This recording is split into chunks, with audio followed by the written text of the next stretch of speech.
welcome and thank you for coming here to listen to what we have done, what we're doing, and to join and share your ideas so we can improve our progress.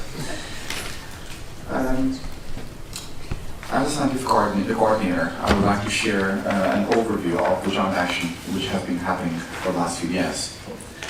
With the current EU agenda, Europe has never been more fragile than it is today. And projects or joint actions like that bring communities together.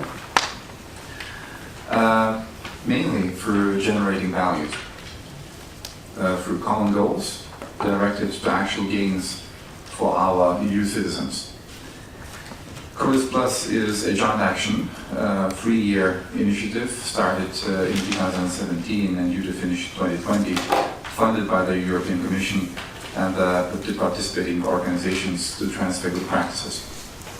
It involves 42 beneficiaries from more than 20 different countries and also includes health ministries of those countries.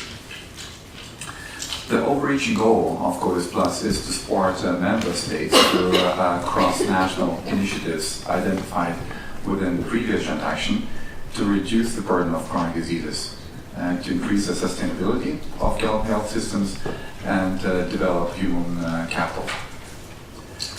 The aim of Rokas Plus is to promote implementation of good practices between different countries, including patient empowerment, health promotion and prevention, fostering quality care of chronic diseases and multimorbidity, as well as for improving the adaptation of the employment sector of chronically ill patients.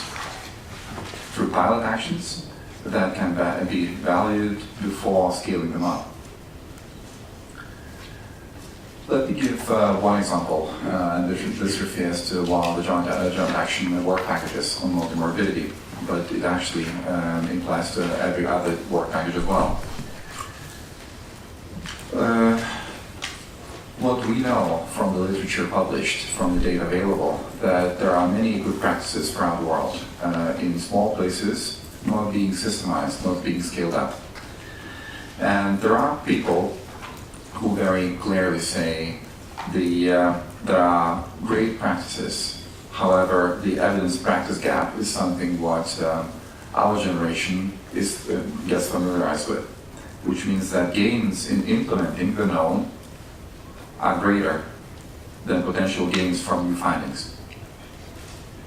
And this is exactly the key objective, to show how identified good practices can be converted into real life in another country with direct benefits for citizens or patients.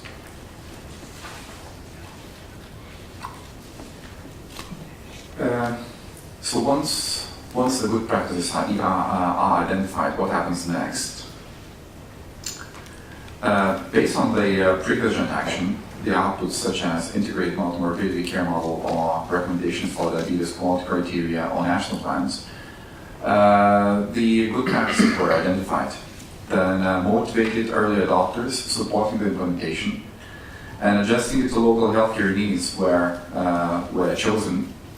And they are proving the concept and preparing it for the scale-up process, regional or national. Implementation of the methodology which we prepared to ensure that the transfer of the practices is working and is successful, supports the pilots, which then transfer the practices to the actual citizens. As we say, we work together with experts. We identify good practices. Together with 42 partners, we pilot the practices, and together with OECD, we measure the outcomes.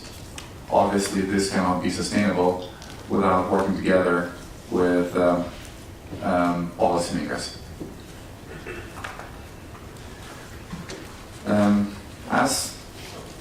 As presented, we are working on a wide range of good practices, allowing some flexibility as per priorities. We are working on 21 different implementations across Europe, which means that the scale is pretty wide. The work package on employment actually is joining and working hand in hand with what we're doing with other work packages, which means that at the current moment, the good practice is being polished up, and we are preparing the tool to be used as everything else, using the same methodology to actually get as close as possible to the actual implementation.